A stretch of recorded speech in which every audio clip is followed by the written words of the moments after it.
ซึ่งว่าในการฝากเนาะมันก็จะมีไล่สกุลเงินที่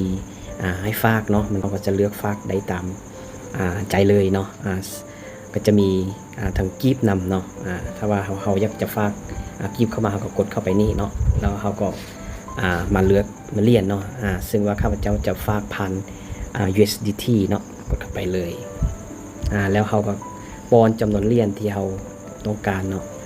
ในนี้มันจะมีค่าธรรมเนียมเล็กๆน้อยๆเนาะเขาต้องเอาเพิ่มเนาะ 0.1 ซึ่งว่าเขาได้หักเต็มเป็นที่$100เนาะสบายดีเพื่อนๆมาพบกับ2BCเสียงดาราเช่นเคยเนาะคลิปนี้ก็จะมาแบ่งปันขั้นตอนในการฝากเงินเข้ามาโบรกเกอร์GTC เนาะซึ่งว่าเป็นโบรกเกอร์ชั้นนำที่ตามที่เขาเจ้านิยมลิ้นกันเนาะตัวนี้ก็จะเป็นน่ารักโบรกเกอร์ตัวนี้เนาะเพื่อนๆเข้าไปบนdeposit เนาะกดเข้าไปเลยซึ่งว่าในการฝากเนาะมันก็จะมีไล่สกุลเงินที่ให้ฝากเนาะมันก็จะเลือกฝากได้ตามใจเลยเนาะก็จะมีทางกีบนำเนาะถ้าว่าเขาอยากจะฝากกีบเข้ามาเขาก็กดเข้าไปนี่เนาะแล้วเขาก็มาเลือกมาเรียนเนาะซึ่งว่าข้าพเจ้าจะฝากผ่านUSDT เนาะกดเข้าไปเลยขั้นตอนในการฝากเข้ามาโบรกเกอร์นี้ก็เพียงแต่10เหรียญเนาะซึ่งว่าข้าพเจ้าเลือกเป็น USDT แล้วเนาะเขาก็มาเลือกเลข ID ของเราเลยเนาะมันก็จะมีกระเป๋าเดเนาะซึ่งว่าโบรกเกอร์นี้มันเราเทรดเองเขาก็จะได้ค่าคอมมิชชั่นเช่นเดียวกันเนาะเราบ่จำเป็นต้องได้แนะนำคนอื่นก็ได้เนาะในนี้เราก็มาเลือกจำนวนเหรียญที่เราจะฝากเลยเนาะซึ่งว่าข้าพเจ้าจะฝาก100เนาะหลังจากนั้นเราก็เข้าไปบน Pay Now เนาะกดเข้าไปเลยแล้วก็กดยืนยันเลยเนาะในที่นี้เนาะมันให้เลือกเครือข่ายเนาะซึ่งว่าข้าพเจ้าจะเลือกผ่าน BEP-SAL เนาะ USDT BEP-SAL เนาะกดเข้าไปเลยจากนั้นเราก็กดยอมรับเงินไขเนาะจากนั้นก็กด Submit ได้เลยแล้วเขาก็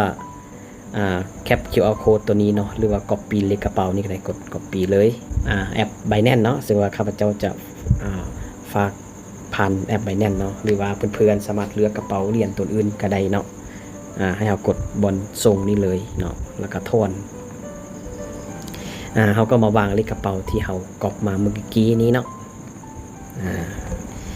เพื่อนๆเข้าไปบนเครือข่ายเนาะ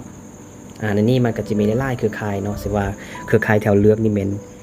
BNB Smart Chain เนาะหรือว่า BEP-SAL นั่นเองกดเข้าไปเลยจากนั้นก็กดขั้นตอนต่อไปเลยเนาะแล้วเขาก็ปอนจำนวนเหรียญที่เขาต้องการเนาะ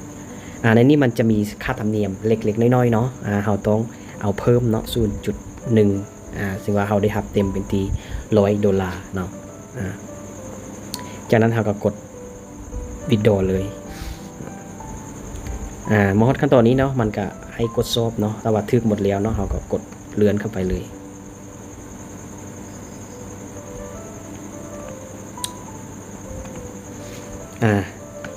มอดขั้นตอนนี้จะเป็นความปลอดภัยของผู้ใช้กระเป๋านั่นเองเนาะหลังจากที่เรา copy ส่งแล้วเราก็มาวางเลย